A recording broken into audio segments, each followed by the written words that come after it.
మీ అందరికి కూడా వందనాలండి. దేవుడు మరి గొప్ప ఆధిక్యత మనందరికి కూడా కలగచేసి ఉన్నాడు. మరి ఈ రోజున మనందరం కూర్చున్నామంటే దేవుని యొక్క వాక్యాన్ని వింటాకు మనం అందరం కూడా కూర్చున్నాం కాబట్టి మన ప్రార్థన చేసుకుని ప్రార్థన చేసుకుందాం. పరిశుద్ధుడు దేవ, గొప్ప దేవుడు నాయన, మాకు ఈ యొక్క గొప్ప అవకాశాన్ని మాకు కలగచేసినందుకు నీకు వందనాలు చెల్లిస్తున్నాము నాయన. ఈ యొక్క వాక్యాన్ని ధ్యానిస్తుండగా ప్రభా, మాకు మంచి మరి హృదయాలు మాకు ఇచ్చే ప్రభా, ఈ యొక్క వాక్యానుసారంగా మేము నడుచుకోవడానికి నీ యొక్క దీవెన మాపై ఉంచుతారని యేసు పరిశుద్ధం ప్రార్థన చేస్తున్నాం తండ్రి, ఆమేన్. ఈ రోజున మనము విశ్వాసము ద్వారా నీ యొక్క రోగాన్ని మరి బాగు చేసుకుంటావని ఈరోజు మాట్లాడుతున్నాం. విశ్వాసము ద్వారా ఎటువంటి రోగాన్నైనా సరే మనము పోగొట్టుకుంటాం. రక్తస్రావముతో ఆమె 12 సంవత్సరాల నుంచి బాధపడుతున్నది. ఆమెకు ఉన్నటువంటి విశ్వాసము, నా దేవుడు నన్ను బాగు చేస్తాడని మరి ఎన్నాళ్ళ నుంచో ఎదురు చూస్తున్నది. ఆమె యొక్క విశ్వాసము ఒక రోజున యేసయ్య ఆ యొక్క మార్గం అంట వెళుతున్నదప్పుడు ఆ యొక్క మార్గములో ఆయన చూసి ఉన్నది. అయ్యా నన్ను బాగు చేయయ్యా అని మధ్యలోకి వెళ్ళి అరవలేదు. అయ్యా నన్ను బాగు చేయయ్యా అని దగ్గరికి వెళ్ళి పిలవలేదు. ఆమెకి భయం కలిగి ఉన్నది. ఏమో నేను వెళితే ఏం జరుగుతుంది, ఒకవేళ నేను వెళ్దామన్నా మరి జనాలు నన్ను వెళ్ళిస్తారా లేదో అన్న భయము ఆమె కలిగి ఉన్నది. ఆమెకు ఉన్నటువంటి భయముతో మరి యేసయ్య దగ్గరకు మరి నెమ్మదిగా వెళ్ళి ఉన్నది. యేసయ్యను చూడాలన్నా ఆమెకు భయం కలుగుతున్నది. కానీ ఆమెకు ఉన్నటువంటి రోగాన్ని పోగొట్టుకోవాలని నమ్మకముతో, విశ్వాసముతో, ఏదోలాగా నేను విశ్వాసముతో నేను యేసయ్య దగ్గరికి వెళ్ళి నేను తాగితే చాలు నాకున్నటువంటి రోగాన్ని నేను పోగొట్టుకుంటాను అనేక విశ్వాసముతో యేసయ్య దగ్గరకు వెళ్ళి ఉన్నది. యేసయ్య దగ్గరికి వెళ్తున్నప్పుడు ఆమె ఇంకను కూడా భయపడుతున్నది. ఏమో ఈ యొక్క జనాలు ఏమంటారో అని ఇంకా భయపడుతున్నది. ఏమో యేసయ్య ఏమన్నా అంటాడేమో అని ఇంకా భయపడుతున్నది. ఏదోలా ధైర్యం తెచ్చుకొని ఆమె యేసయ్య దగ్గరికి వెళ్ళి ఆ యొక్క బట్టను ముట్టుకుని ఉన్నది. ఎప్పుడైతే ఆయన్ని ముట్టుకుని ఉన్నదో ఆమెలో ఉన్నటువంటి రోగాన్ని పోగొట్టుకుని ఉన్నది. ఎంతో భయముతో వెళ్ళినటువంటి యొక్క స్త్రీ, 12 సంవత్సరాల నుంచి బాధపడుతున్నటువంటి యొక్క స్త్రీ తనలో ఉన్నటువంటి రోగాన్ని పోగొట్టుకుని ఉన్నది. విశ్వాసముతో ఆమె ఎదురు చూసి ఉన్నది. ఆమె యొక్క విశ్వాసమే రోగాన్ని పోగొట్టుకుని ఉన్నది. ప్రియమైనటువంటి దేవుని బిడ్డలారా, ఈ రోజున చాలామంది కూడా చాలా సంవత్సరాల నుంచి కూడా రోగాలతో బాధపడిన వారు చాలామంది కూడా ఉంటున్నారు. డాక్టర్ గారి దగ్గరికి వెళ్తున్నారు. ఒకవేళ డాక్టర్ గారి దగ్గరికి వెళ్ళినా మరి రోగము మరి నయమవుతలేదు. డాక్టర్ గారి దగ్గరికి వెళ్ళి చూపించుకున్నా సరే నమ్మకం ఉండలేదు చాలామందికి కూడా. చివరకు ఎవరి దగ్గరికి వస్తున్నారు? దేవుని దగ్గరికే వస్తున్నారు. దేవుడే నిన్ను బాగు చేస్తాడు అని దేవుని దగ్గరికి వచ్చి ప్రార్థన చేస్తున్నారు, విశ్వాసంగా ప్రార్థన చేస్తున్నారు. చాలామంది రోగాలు కూడా పోగొట్టుకుంటున్నారు. అదే స్థితిలో నువ్వు కూడా ఉన్నట్లయితే నీ యొక్క రోగాన్ని నీ దేవుడు నిన్ను బాగు చేస్తాడు. నీ దేవుడు నిన్ను మరి స్వస్థతనిస్తాడు. నీ దేవుని దగ్గర నువ్వు ప్రార్థన చేసినట్లయితే, విశ్వాసంగా నువ్వు ఉన్నట్లయితే ఆ యొక్క స్త్రీ వలె నువ్వు కూడా బాగుపడతావు. చాలామంది కూడా అదే స్థితిలో మరి ఆ యొక్క స్త్రీ ఎలా అయితే మరి చాలామంది కూడా చెప్పుకోలేనటువంటి యొక్క రోగాన్ని మరి యొక్క యేసయ్య దగ్గరికి వెళ్ళి మరి యొక్క రోగాన్ని పోగొట్టుకుని ఉన్నది. స్త్రీలు కూడా చాలామంది కూడా మరి రోగం మరి చెప్పుకోలేనటువంటి స్థితిలో చాలామంది కూడా ఉంటారు. డాక్టర్ల దగ్గరికి వెళ్ళాలంటే సిగ్గుపడతారు, భర్తకి చెప్పాలంటే సిగ్గుపడిపోతూ ఉంటారు. మా యొక్క గృహంలో కూడా ఒక ఆవిడ మా ఇంటి ఎదురుగా మరి ఇల్లు మరి చూస్తూ మేము ఎప్పుడు కూడా మరి చూస్తూనే ఉన్నాము. ఆమె పాపం ఎన్నాళ్ళ నుంచో బాధపడ్డది. చివరకు ఆ యొక్క రోగం బయటపడి ఉన్నది. బయటపడినప్పుడు ఆమె చెప్తున్నది సాక్ష్యం ఏమిటంటే, నేను సిగ్గుపడి ఉన్నాను, నేను ఎవరికి చెప్పుకోలేకపోయాను, నా ఇంట్లో వాళ్ళకి నేను చెప్పుకోలేకపోయాను, నా భర్తకు నేను చెప్పుకోలేకపోయాను, నేను బయట చెప్పుకోలేకపోయాను. అయితే నా యొక్క రోగము మరి నన్నే మరి ఈ రీతిలో నన్ను మరి చనిపోయినటువంటి స్థితిలో నన్ను నడిపించున్నదని ఆమె ఎంతగానో బాధపడి ఉన్నది. అదే రీతిగా ప్రియమైనటువంటి దేవుని బిడ్డలారా, మరి నువ్వే అదే స్థితిలో ఉన్నట్లయితే నీ దేవునికి నువ్వు ప్రార్థన చేయి. ఆ స్త్రీ ఎవరికి చెప్పుకోలేనప్పుడు కూడా దేవుని దగ్గరికి వెళ్ళి తాకి ఉన్నది, ఆమె రోగాన్ని పోగొట్టుకుని ఉన్నది. మరి అదేవిధంగా మనం చూసుకున్నట్లయితే మరి యోబు జీవితంలో మరి సాతానుడు మరి ఆయన్ను ఎంతగానో బాధపెట్టి ఉన్నాడు.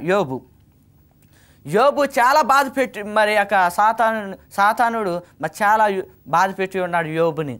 మరి ఆయన యొక్క జీవితంలో తన కుటుంబంలో మరి అనేకమైనటువంటి నష్టం ఉన్నప్పుడు కూడా తన కుటుంబంలో మరి ఎంతో మరి యొక్క ఆస్తి అంతా కూడా పోగొట్టుకున్నప్పుడు కూడా మరి తన బిడ్డలు మరణించినప్పుడు కూడా మరి యొక్క భార్య ఓదార్చలేదు. భార్య కూడా రోగముతో మరి యొక్క యోబు ఉన్నదప్పుడు మరి భార్య కూడా దూషించి ఉన్నది. ఆ యొక్క భార్య దూషించి ఉన్నది, ఇదిగో నువ్వు ఎన్నాళ్ళు ఈ యొక్క రోగంతో నువ్వు బాధపడతావు, ఈ యొక్క స్థితిని నేను చూడలేకపోతున్నాను, నీ దేవుణ్ణి మరి నువ్వు దూషించి నువ్వు మరణించు అని యోబుకు చెప్పి ఉన్నది. యోబు అంత ప్రమాదమైనటువంటి స్థితిలో ఉన్నప్పుడు కూడా యోబు దేవుణ్ణి దూషించలేదు. నా దేవుడు నాకు అన్నీ ఇచ్చి ఉన్నాడు, నాకు సంతోషాన్ని ఇచ్చి ఉన్నాడు, ఆనందాన్ని నాకు ఇచ్చి ఉన్నాడు, ఆ యొక్క స్థితిని నేను మర్చిపోకూడదు. అటువంటి స్థితి మరి దేవుడు నాకు ఇచ్చినప్పుడు దేవునికి వందనాలు చెల్లించి ఉన్నాను. ఈ రోగము నాకు వచ్చినప్పుడు కూడా నేను దేవుణ్ణి నేను దూషించను. నా దేవుడు మరి యొక్క పరీక్ష ఎందుకు పెడుతున్నాడో నాకు తెలియదు, కానీ మరి దేవునికి నేను ఒక సాక్షుడిగా నేను ఉండాలి తప్ప నేను ఈ యొక్క రోగము ఉన్నదని నా దేవుని నేను దూషించను అని భార్యను గట్టిగా మందలించి ఉన్నాడు. రోగం ఉన్నప్పుడు కూడా దేవుని దూషించలేదు. చాలామంది కూడా రోగం వచ్చినప్పుడు దేవుణ్ణి దూషించాలని అనుకుంటారు. దేవుణ్ణి దూషించాలని చాలామంది కూడా అనుకుంటారు. అది చిన్నదైనప్పటికీ పెద్దదైనప్పటికీ ఎటువంటి రోగమైనప్పటికీ కూడా దేవుణ్ణి దూషించాలని మరి చాలామందిని నేను చూసి ఉన్నాను. మరి యోబు ఆయన యొక్క మంచి మరి మనస్సును మరి దేవుడు మరి ఆలకించి ఉన్నాడు. దేవుడు ఆయన యొక్క ప్రార్థన ఆలకించి ఉన్నాడు. ఆయన యొక్క ప్రార్థన దేవునికి మరి చేరి ఉన్నది. ఆయన యొక్క విశ్వాసము మరి దేవుని మీద ఉంచి ఉన్నాడు కాబట్టి, ఆయన యొక్క విశ్వాసము దేవుని మీద నమ్మకం ఉండి ఉన్నది కాబట్టి మరి అటువంటి మరి దేన స్థితిలో ఉండేటప్పుడు దేవుణ్ణి దూషించలేదు. ఆయన యొక్క రోగము పోయి ఉన్నది, ఆయన రోగం అంతా పోయి ఉన్నది. మరి చక్కని శరీరము దేవుడు మరి కలగచేసి ఉన్నాడు. మరి చక్కని మరి యొక్క గృహములో ఉన్నటువంటి అన్నీ కూడా సమకూర్చి ఉన్నాడు, బిడ్డలను కూడా సమకూర్చి ఉన్నాడు. మరి చక్కని జీవితాన్ని దేవుడు మరి యోబుకి కలగచేసి ఉన్నాడు. మరి అదే రీతిగా నీ యొక్క కుటుంబంలో మరి చర్మ వ్యాధుల్లో మరి చాలామంది కూడా బాధపడుతూ ఉంటారు. చర్మ వ్యాధి కొరకు మరి ఎంతో మరి దేనస్థితిలో మరి బాధపడుతూ ఉంటారు చాలామంది కూడా. ప్రియమైనటువంటి దేవుని బిడ్డలారా, మరి యొక్క యోబు మరి చర్మంతా కూడా పాడైనప్పుడు కూడా దేవుణ్ణి విడిచిపెట్టలేదు. ఆయనకు విశ్వాసము, నా దేవుడు నన్ను బాగు చేస్తాడని ఆయనకున్నటువంటి విశ్వాసము ఆయన బాగు చేస్తున్నది. మరి అదే రీతిగా మనం చూసుకున్నట్లయితే మరి యోహాను గ్రంథము 5వ అధ్యాయం 1 నుంచి 10 వరకు మనం చూసుకున్నట్లయితే మరి అవిటివాడు 38 సంవత్సరాల నుంచి మరి యొక్క కోనేటి దగ్గర ఆయన ఎదురు చూస్తూ ఉంటున్నాడు. బెతెస్దా అనే కనబడేటువంటి యొక్క స్థలములో ఆయన ఎదురు చూస్తూ ఉంటున్నాడు. ఆయన వెళదామన్నప్పటికీ ఇంకొక వ్యక్తి ఆ యొక్క నదిలో పడి ఆయన యొక్క రోగాన్ని మరి పోగొట్టుకుని మంచి ఆరోగ్యవంతుడిగా బయటకు వచ్చేవాడు. ఆ యొక్క కదలిక ఎప్పుడైతే ఆ యొక్క కోనేటిలో ఆ యొక్క కదలిక ఎప్పుడైతే వస్తుందో, ఆ కదలిక వచ్చేటప్పుడు ఎటువంటి రోగి అయినా అందులో పడినట్లయితే ఆ యొక్క రోగాన్ని పోగొట్టుకుంటాడు. మరి అటువంటి స్థితిలో మరి 38 సంవత్సరాల నుంచి ఈ యొక్క అవిటివాడు అక్కడే ఉండిపోతున్నాడు. ఆయన వెళ్ళమన్నప్పటికీ వేరే వ్యక్తి వెళ్ళిపోయి అందులో దూకేసేవాడు. ఇలాగా 38 సంవత్సరాలు ఆయన ఎదురు చూస్తూనే ఉన్నాడు. కేవలం ఆయనకున్నటువంటి విశ్వాసం 38 సంవత్సరాలు అక్కడ ఎదురు చూస్తున్నాడు. చివరకు అక్కడకు ఎవరు వచ్చి ఉన్నారు? యేసయ్య ఆ యొక్క చోటుకు వచ్చి ఉన్నాడు. ఆయనతో అడిగి ఉన్నాడు, ఈ యొక్క ఎన్నాళ్ళ నుంచి నువ్వు ఇక్కడ ఉంటున్నావు అని అడిగినప్పుడు, అయ్యా ఇలా 38 సంవత్సరాల నుంచి నేను ఇక్కడ ఉండిపోయి ఉన్నాను, నేను వెళదామన్నప్పటికీ వేరే వ్యక్తి వెళ్ళిపోతున్నాడు, ఇలా నా జీవితం అంతా కూడా నేను ఇక్కడే నేను ఉండిపోయాను, నువ్వు నమ్ముచున్నావా అని ఆ యొక్క వ్యక్తిని అడిగి ఉన్నాడు. నేను నమ్ముచున్నానయ్యా అన్నదప్పుడు తక్షణమే నువ్వు లేచి నడుము అనేసి ఆయన చెప్పి ఉన్నాడు. యేసయ్య మరి చెప్పినప్పుడు ఆ యొక్క అవిటివాడు లేచి ఆయన నడకను మొదలుపెట్టి ఉన్నాడు. ఆయన యొక్క శక్తి ఆయనలో పొంది ఉన్నది. చక్కగా నడక ఆయన వచ్చి ఉన్నది. ఆయన గొప్ప సాక్షుడిగా ఆయన ఉండి ఉన్నాడు. ఆయన జీవితము మరి ఎంతో సంతోషము మరి కలిగి ఉన్నది. ఎన్నాళ్ళ నుంచి ఎదురు చూసి ఉన్నాడు? 38 సంవత్సరాల నుంచి ఆయన ఎదురు చూసినటువంటి ఆ యొక్క వ్యక్తికి ఆ యొక్క విశ్వాసం ద్వారా ఆయన రోగాన్ని పోగొట్టుకుని ఉన్నాడు. 12 సంవత్సరాల నుంచి ఆ యొక్క స్త్రీ కూడా మరి ఎదురు చూసి ఉన్నది. ఆమె రోగాన్ని పోగొట్టుకుని ఉన్నది. మరి యోబు తన జీవితంలో కూడా మరి ఎంతో బాధపడినప్పుడు కూడా ఆయన యొక్క శరీరము కూడా మరి నాశనమైనప్పుడు కూడా ఆయన విశ్వాసము దేవుని మీద విడిచిపెట్టలేదు. దేవుడి మీద విశ్వాసం ఉంచి ఉన్నాడు కాబట్టి ఆయన యొక్క శరీరం బాగుపడి ఉన్నది. అటు రీతిగా మరి యొక్క రోగాలతో మరి బాధపడుతున్నటువంటి యొక్క రోగాలన్నీ కూడా పోయి ఉన్నాయి. మరి అటు రీతిగా నీ యొక్క జీవితంలో కూడా దేవుడు గొప్ప కార్యము చేస్తాడు. నువ్వు విశ్వాసంగా నువ్వు ఎదురు చూడు, విశ్వాసంగా ప్రార్థించు, దేవుడిని అడుగు. ఖచ్చితంగా ఒకవేళ నీకు మరి యొక్క బలహీనంగా ఉన్నప్పుడు కూడా, ఒకవేళ నీ యొక్క బిడ్డకు బలహీనంగా ఉన్నప్పుడు కూడా, నీ యొక్క భర్త బలహీనంగా ఉన్నప్పుడు కూడా, నీ పొరుగువారు మరి యొక్క బంధువులు కానీ మరి బలహీనంగా ఉన్నట్లయితే, రోగంతో బాధపడుతున్నప్పుడు నువ్వు ప్రార్థన చేయి. నువ్వు ప్రార్థన చేసినట్లయితే, విశ్వాసంగా అడిగినట్లయితే ఆ యొక్క రోగాన్ని పోగొడతాడు. మరి అదే రీతిగా మనం చూసుకున్నట్లయితే మత్తయి సువార్తలో 8వ అధ్యాయము మరి 5 నుంచి 13 వరకు మనం చూసుకున్నట్లయితే సదాధిపతి అనే ఒక వ్యక్తి ఉండి ఉన్నాడు. ఆయనకు రోగం లేదు. రోగం లేనప్పుడు కూడా ఎక్కడికి వచ్చి ఉన్నాడు? యేసయ్య దగ్గరికి వచ్చి ఉన్నాడు. దేని కొరకు వచ్చి ఉన్నాడు? సదాధిపతి, అయ్యా నా యొక్క దాసుడు నా ఇంట మరి ఉండి ఉన్నాడు, ఆయన బాగు చేయయ్యా అని సదాధిపతి యేసయ్య దగ్గరకు వచ్చి ఉన్నాడు.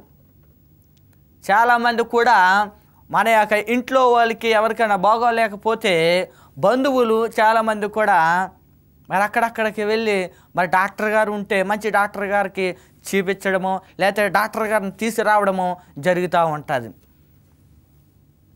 మరి అటువంటిది మరి ఇక్కడ సదాధిపతి మరి తన ఇంటిగా ఉన్నటువంటి దాసుడిని బాగు చేయడానికి యేసయ్యను మరి దగ్గరికి వెళ్ళి పిలవడానికి వెళ్ళి ఉన్నాడు.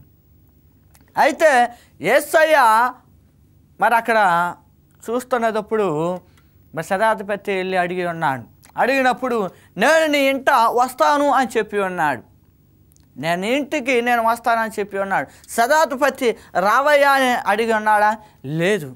అయ్యా నువ్వు నాకు ఒక్క మాట సెలవి చాలయ్యా, నువ్వు మాట సెలవిస్తే అక్కడ నా యొక్క దాసుడు బాగుపడతాడాయా అనేసి సదాధిపతి అడిగి ఉన్నాడు. ఎప్పుడైతే ఆ మాట చెప్పి ఉన్నాడో ఆయనలో ఉన్నటువంటి విశ్వాసాన్ని గ్రహించి ఉన్నాడు. ఆయనలో ఉన్నటువంటి విశ్వాసము గ్రహించి ఉన్నాడు. ఏమని చెప్పి ఉన్నాడు? నీ మాట సెలవేమని చెప్పి ఉన్నాడు. ఆయన అక్కడ బాగుపడతాడని చెప్పి ఉన్నాడు. ఆయనకు తెలుసు ఈ యొక్క చుట్టుపక్కలంతా కూడా మరి చాలామంది కూడా బాగుపడి ఉన్నారని. ఆ యొక్క విశ్వాసము ఆయన దగ్గరికి నడిపించి ఉన్నది. మాట సెలవిమ్మని చెప్పి ఉన్నప్పుడు ఆయన చాలా ఆనందించి ఉన్నాడు. మరి యేసయ్య దగ్గర ఇంకొక మాట చెప్పి ఉన్నాడు ఆయన శతాధిపతి.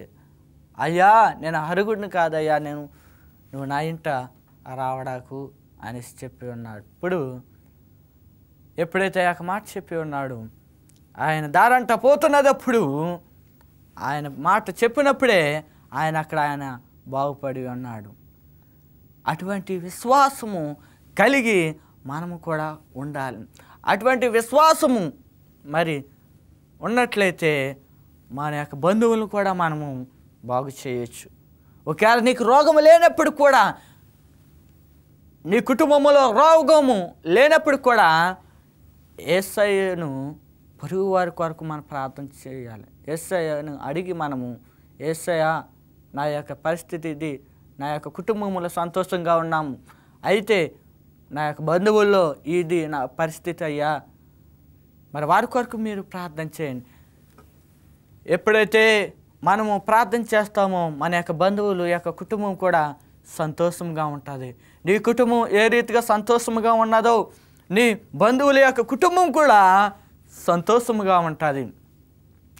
వారి కుటుంబం సంతోషంగా ఉండటమే కాకుండా నీ కుటుంబం కూడా ఆశీర్వాదము పొందుతావు, నీ బిడ్డలు కూడా ఆశీర్వాదం పొందుతారు. మరి శతాధిపతి మరి చక్కని మరి ఆ సేవకుడి కొరకు మరి ఆయన పరిగెత్తుకుంటూ వెళ్ళి యేసయ్యను పిలిచి ఉన్నాడు.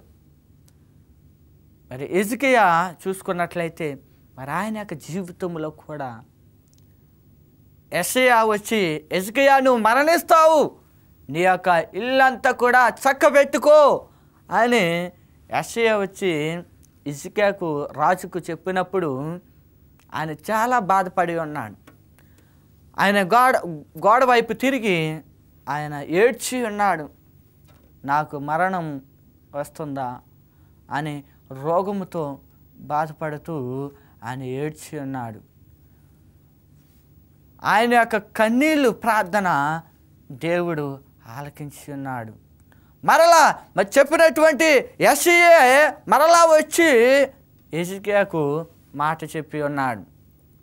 హిజ్కియా, నీ యొక్క ప్రార్థన దేవుడు ఆలకించి ఉన్నాడు, నీ ప్రార్థన దేవుడు ఆలకించి ఉన్నాడు కాబట్టి 15 సంవత్సరాలు నీకు పొడిగిస్తున్నాడు అనేసి చెప్పేటప్పుడు ఆయన ఎంతగానో ఆనందించి ఉన్నాడు. 15 సంవత్సరాలు, 1 సంవత్సరం 2 సంవత్సరాలు అంటే చాలామంది కూడా చాలా ఆనందిస్తారు. మరి అటువంటిది మరి హిజ్కియాకు 15 సంవత్సరాలు అనగానే ఇంకా ఆనందించి ఉన్నాడు. ఆయన రాజ్యం ఉంది, పరిపాలిస్తున్నాడు.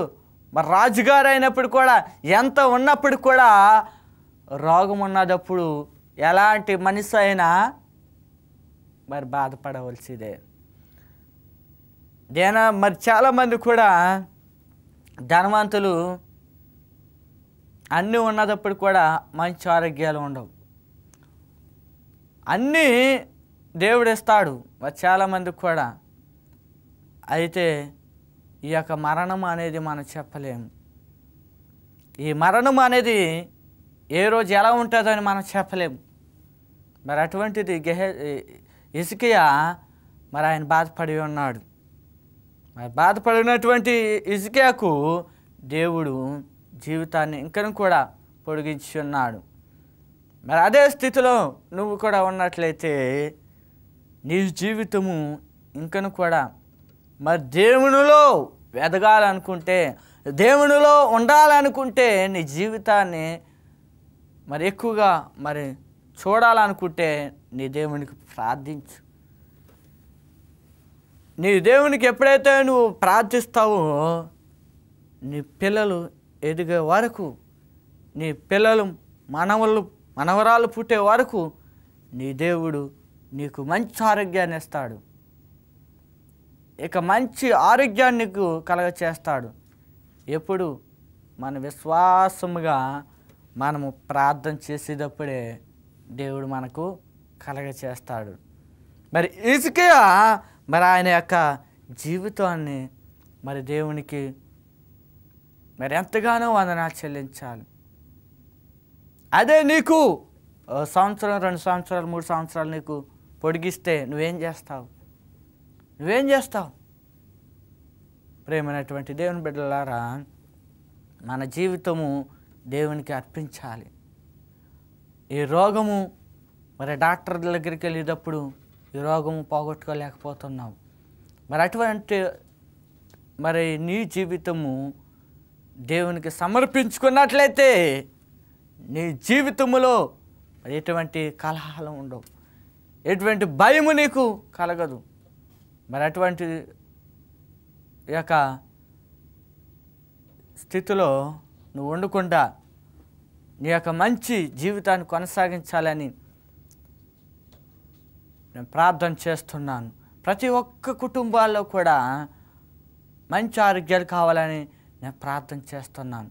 నా యొక్క మరి ఉదయాన్నే నేను లేచి నా యొక్క ప్రార్థనలో నేను ఎప్పుడు కూడా ప్రార్థన చేస్తూనే ఉంటాను. అందరికీ దేవా మంచి ఆరోగ్యాలు ఏ నాయనా.